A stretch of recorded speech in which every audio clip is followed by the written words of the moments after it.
What's going on, everybody? It's RoarWyja coming at you with a brand new video. So over the last week, a lot has happened for the Yu-Gi-Oh! TCG. We got the release of the brand new core set Darkwing Blast, which introduced a whole host of new cards, including for both older archetypes and new archetypes in themselves. And we just had both YCS Utrecht and Minneapolis, the latter of which including the new set to give us some statistics on how it functions in the format. These events have given us a little bit of a bare bones of what we can expect to see for this format, at least for now, and gives us a glimpse of the decks that we can be prepared for. For those of you that don't know, fear not, for I'm here to at least try to help the best that I can, even though I'm probably going to end up spreading misinformation again, like I always do. Seriously, I'm probably like the most factually incorrect YouTuber out there, and I barely even cracked 2,000 subs. How wild is that? But all jokes aside, I don't want to waste too much of your time, so dear viewer, I present to you my top 5 competitive Yu-Gi-Oh! Decks for the October 2022 format, or at least what's left of it. Starting off our list at number 5 is going to be Mech. So admittedly, I'm a bit anxious to put Mech here on this list,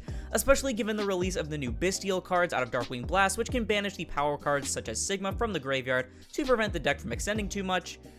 But I kind of don't have anything else to put here, now do I? The deck itself hasn't really changed much other than that. In fact, it actually went into YCS Utrecht pre-Darkwing Blast with about a 4% representation, and then if I recall correctly, actually went up to 6% representation when they went to top 64, which I believe is 3 players, which actually isn't too bad. The deck is a perfect example of how strong one-card combos can make a deck really shine, especially in combination with a large amount of hand traps that the deck can play, which are slowly starting to come back into the format as opposed to board breakers. Heat Soul is a hell of a card. One of the best things about the Mech strategy is that it's a perfect engine to splash into other decks, particularly Cyber's decks, with things like Mech Adagnister, Mech Salamangre, and for you non-Cyber's enjoyers, even Mech Dinosaur is playable according to Giant Skyhawk. A very interesting take that you can also try though is the slightly uncommon Adventurer Mech build, which my friend M-Rocket actually managed to at least try and perfect, which utilizes the protection of the Adventurer package for your one-card circular combos without needing your normal summon, with typical end boards ending on the Token and the Griffin Rider, as well as a Heat Soul, and obviously your Super Factorial as well. Combine all of this with the sheer consistency that Cyber's decks get with 3-sided mining, as well as the lethality of cards like Axis Kotalker and Final Sigma, which Mech can actually make swing twice, and you've got yourself quite the strong meta contender even out of Darkwing Blast. So coming in at number 4 is going to be Dragon Link. So it's definitely a bit of a prediction more than it is an actual set data point, as we haven't had the deck fully solved just yet, but I think it's a pretty confident choice coming out of Darkwing Blast. Dragon Link did take quite a heavy beating on the last Forbidden Limited list, with not only Chaos Ruler the Chaotic Magical Dragon being banned, but also Crystron Halka Fibrax. However, Dragon Link's shtick has always been improvise, adapt, overcome, and that's exactly what they're doing right now. The Bestial engine coming out of Darkwing Blast is not only an amazing alternative to DD Crow that provides big bodies, removal, and searching, but also serves as an incredible package in Dragon Link. Not only does this help against Tier Limit, which the deck can struggle against a little bit due to cards like Super Poly, but Bestial Magnuma searches any dragon from your deck during the end phase of the turn it was summoned, meaning that you could not only set up your perfect hand when your opponent goes first, but also get recovery and follow-up that the deck typically used to lack before Boral End Dragon when your opponent goes second. It's almost just as strong as when you go first though, because you can actually banish cards from either graveyard, allowing you to get them onto your field without your opponent having to do anything. The reason you would do that, ignoring obvious Link plays and to just get free materials on board, is the use of Heraldic Dragon King of Atum, a rank 6 Dragon Xyz that basically copies the effect of Heraldic Seal of Heavenly Spheres by detaching a material to summon any dragon you want from your deck by making its attack and defense 0. LP, eat your heart out, am I right? The package gives the deck so much more raw power and versatility, especially against decks that are really strong right now, such as Tier, and that's not even mentioning its actual playstyle. Keeping on the topic of the Bestial engine, Bestial Lubellion is an incredibly strong card, not only serving again as a very large body and getting you access to your Bestial cards, but also being able to activate cards like Branded Beast directly from your deck. Branded Beast is a trap card that says you can simply send a Bestial monster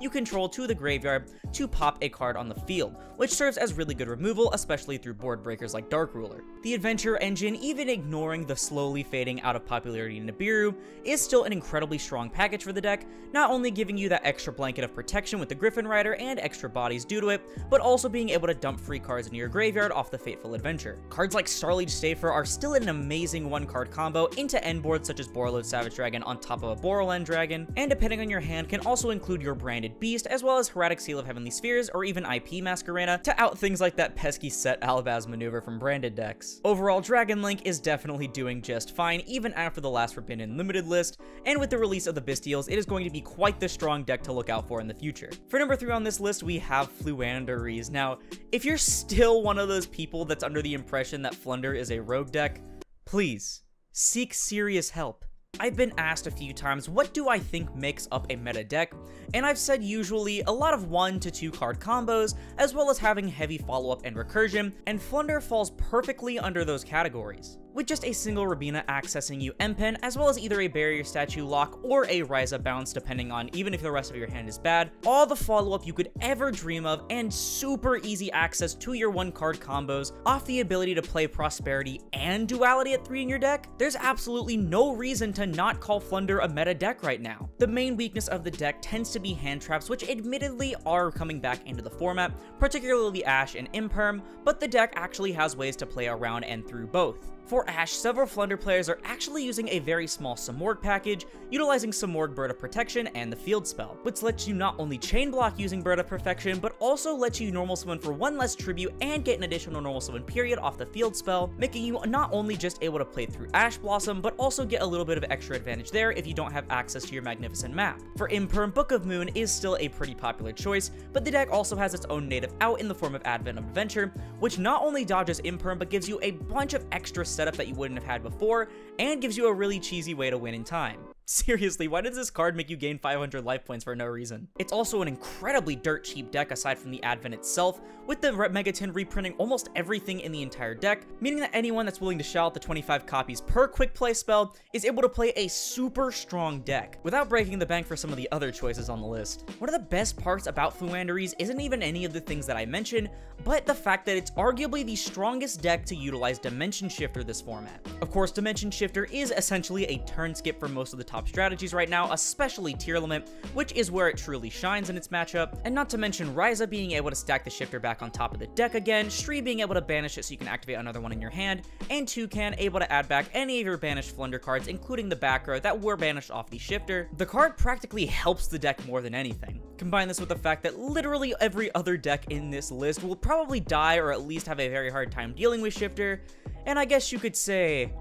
bird is the word. At number 2 on this list, we have Tier Lament. So Tier Lament had a bit of a shaky release, being incredibly highly represented, but not quite seeing that top cut success for the first few events, but began to quickly skyrocket in success and popularity as soon as its counterpart from Power of the Elements Sprite began to be solved and the choke points were found out by about the entire player base. Since then, it's been argued by many to not only be the best deck of the format, but even one of the strongest decks released in the Yu-Gi-Oh card game. And it's not hard to see why. Being able to play on your opponent's turn 0 is something that at least a few decks have been able to at least attempt. However, none of them do it at all to the degree that Tyr can do. Whereas Fluffle was simply using their Edgem Scythe on turn 0 to get a quick effect pop and dump their repair spell for later and so they don't brick on it, Tyr is able to not only get all of their resources utilized to set up their hand and field, Tyr can potentially set up an entire end board including things such as Dragus Stapelia, Kaleido Heart, their brand new Roll Kalos out of Darkwing Blast, or even Kaliga and Winda if they're playing that sort of build. Not to mention the absurd level of follow-up that it gives them for their turn. Another strength the deck has is being able to use the graveyard as quite basically a second hand,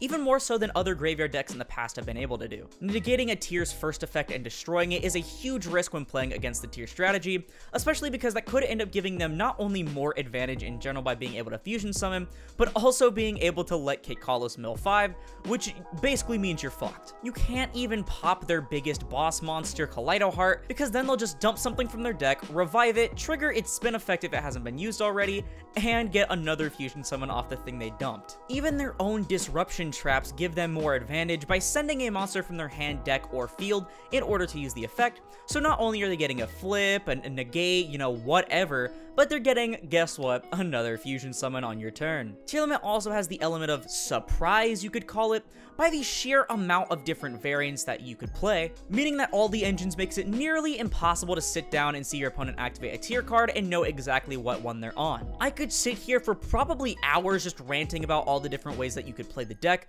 but then the video would be way too long. Just know that Tyr is probably one of the scariest decks to look out for, and by look out for I mean see it everywhere you turn your head, and with the Ishizu cards coming in just barely a week's time,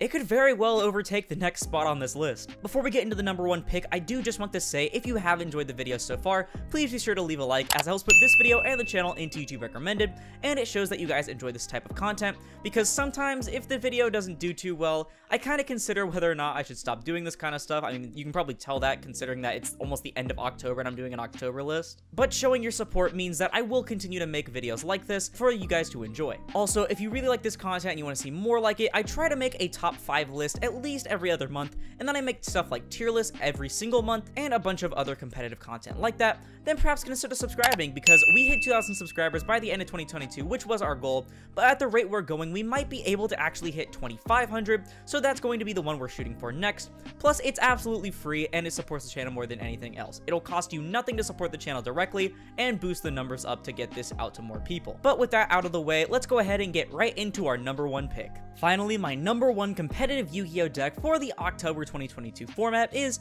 you probably guessed it, Sprite. I don't think this comes as much of a surprise to anybody, except for maybe the people that expected Tyr to be at number 1 on this list, which is pretty fair to be honest. The only reason that I didn't do so is the fact that Runic Sprite actually took the win at YCS Utrecht pre-Darkwing Blast, and post-Darkwing Blast, Christopher LeBlanc's tier list was actually a Sprite variant itself as the winning deck of YCS Minneapolis. There's probably a good host of reasons that you could say to put this at number 2 and Tyr at number 1, especially with Magnificent Maven's release so close, but you could say just the same about the opposite as well. For example, even though we are what seems to be approaching the end of our board breaker format in favor of hand traps, Sprite didn't really care about board breakers at all, at least the Runic build that I will be referring to for most of the Sprite section. Their end boards, while getting affected by Dark Ruler per se, didn't really care too much as opposed to the decks like Sword Soul and Despia earlier in this year. Instead, due to the Runic Fountain field spell allowing them to activate their Runic cards from their hand directly, it makes it much more difficult for you to actually stop them and get rid of their field presence with things like Dark Ruler and Droplet. They can blow up your back row, negate your monster's effects, blow them up, all while setting up a huge resource loop by drawing up to 3 cards per turn off the field spell. Not to mention, if you had an out for their Fountain or any of their other cards, it's probably banished as well. People literally laughed at me when I said that Runic was actually going to be a good engine and deck. It's too gimmicky, Aurora. Mill decks and alternate win conditions aren't going to be that great as opposed to normal Yu-Gi-Oh! Aurora. These cards aren't that strong, Aurora. Though the Runic build is pretty easy to deem the best variant of Sprite, mainly due to the overall resource game and power of the engine allowing you to avoid board breakers. Similar to Tyr, one of the best parts of Sprite is the sheer amount of variance you can have, especially after Darkwing Blast just gave us Sprite Sprint. Not only did dumping literally any level 2 from your deck actually revive the Frog variant by using the Nimble Anglers to give you enough board presence to just revive one and summon another one off of a Gigantic, it also opened up a whole new world for other variants, with my particular favorite being Tri-Brigade, because dumping Kit from your deck is amazing. Because of Sprint, you get easy 1-card combos off of starter that are a lot more powerful than they used to be, with things like Revolt and Smashers being on your end board to avoid things like Dark Ruler, but you also get to utilize strong cards that other Sprite variants get to use, such as Hyperia, Wind Up Kitten, which actually synergizes really well due to being a beast, Soul Scissors, and of course the new popular Nightmare Corruptor Ibli. Well, not new, but it was shown in Christopher LeBlanc's list, so... It's also my favorite build to utilize the type of the new rising popularity card for the Sprite deck, being number 29 Mannequin Cat, a card I hyped up for ages over on Twitter, which you should totally go follow for news channel updates, shitposts, and more, and that got brushed off at the time, is seeing a lot of success now at the YCS level due to something that feels almost mandatory for a high-speed format like this: summoning floodgates from your deck. Basically, when a monster is special summoned to your opponent's field, Mannequin Cat can, without detaching material, target that monster and then summon a monster from your hand, deck, or graveyard with a similar type or attribute. This is leading to cards like Thunder King Ryo being used in the Sprite Mirror match, and fucking Testudo Erat Newman for the Tyr matchup. Not to mention other great cards for those and other matchups like Invader of Chaos and the End of Anubis. It gives the Sprite strategy a lot more stun capability, being able to slow the game down, especially for the opponent, while not really affecting themselves too much, all at the cost of only 2 level 2 monsters. Sprite has continued to show massive success since its inception in Power of the Elements, and though the Ishizu cards may turn the tide over in the next week, it is going to be taking the number 1 spot on my list for now. But with that out of the way, everybody, that is going to do it for my top 5 competitive Yu-Gi-Oh decks for the October 2022 format. I know we are at the very end of October, and it's probably going to change a lot after Magnificent Maven's releases at the start of November, but I kind of have a quota to fill every other month for a top 5 meta list, and I really didn't want to make this before YCS Minneapolis, otherwise I would have had this out like a week ago. So I do apologize for that, but I hope you guys did enjoy anyway. If you did, again, remember to leave a like and subscribe for more content like this, because I try to make the best Yu-Gi-Oh content that I can, at least on a somewhat regular basis. But again, I hope you all did enjoy. Thank you all so much for watching, and I'll see you in the next one. This is Aurora, signing off.